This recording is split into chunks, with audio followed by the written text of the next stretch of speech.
Cinema മേഖലയിലെ പ്രതിസന്ധിക്ക് പരിഹാരമായി കേരള ഫിലിം റെഗുലേറ്ററി അതോറിറ്റി രൂപീകരിക്കാൻ സംസ്ഥാന സർക്കാർ തീരുമാനിച്ചു. തിയേറ്ററുകളിൽ ടിക്കറ്റിംഗ് സംവിധാനം ഏർപ്പെടുത്താനും തീരുമാനമായി. തിരുവനന്തപുരത്ത് സാംസ്കാരിക മന്ത്രി എ.കെ. ബാലന്റെ നേതൃത്വത്തിൽ നടത്തിയ ചർച്ചയിലാണ് ഇന്നലെ തീരുമാനമായത്. ചലച്ചിത്ര മേഖലയിലെ പ്രശ്നങ്ങൾ പരിഹരിക്കാൻ കേരള ഫിലിം റെഗുലേറ്ററി അതോറിറ്റി രൂപീകരിക്കാനാണ് തീരുമാനം. കരട് തയ്യാറാക്കാൻ നിയമ സാംസ്കാരിക വകുപ്പ് സെക്രട്ടറിമാരെ ചുമതലപ്പെടുത്തി.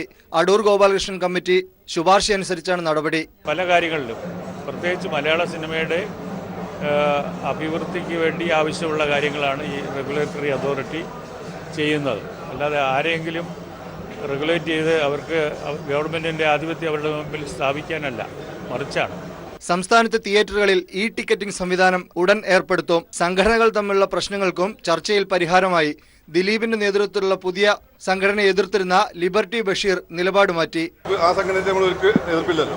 ഇപ്പോൾ ദിലീപ് എന്നുള്ള സംഘടനയിൽ നമ്മളെ ഫെഡറേഷനിൽ വന്നത് നമ്മുടെ സംഘടനയ്ക്ക് ഒരു ബലമാണ്. കാരണം ഗവൺമെന്റ് മുന്നിൽ സംസാരിക്കാൻ വേണ്ടി നമുക്ക് ദിലീപിനെ കുറിച്ച വ്യക്തി ആവശ്യമാണ്. എല്ലാം നല്ലതിനെന്ന് ദിലീപിന്റെ പ്രതികരണം. എല്ലാം നല്ലതിന്. സാംസ്കാരിക വകുപ്പ് മന്ത്രിയുടെ ചേംബറിൽ നടന്ന ചർച്ചയിൽ സിനിമാ രംഗത്തെ എല്ലാ സംഘടനകളും പങ്കെടുത്തു. News bureau, Thiruvananthapuram.